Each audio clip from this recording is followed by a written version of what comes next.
nyinyi manabii wajinga, manabii wajinga, mauaji, matapeli, mazulumaji, mashetani wakubwa, munakaa na vikundi vyenu kuangamiza watu kwa jina la Yesu. Nawaonya, msipobadilika. Ngoja hapa hivi nikuongezea andiko moja katika kitabu cha Methali. Ile Methali sura ya 14 na mstari wa 15.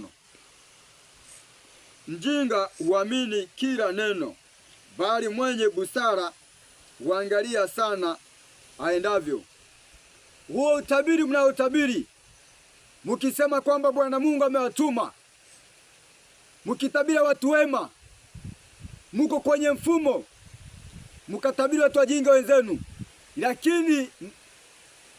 lakini mtu mwenye maarifa haya tunayanyamua haya.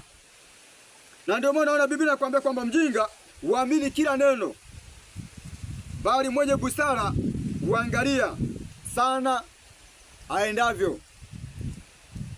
Sasa nyinyi manabii wajinga, nawaonya katika jina la Yesu.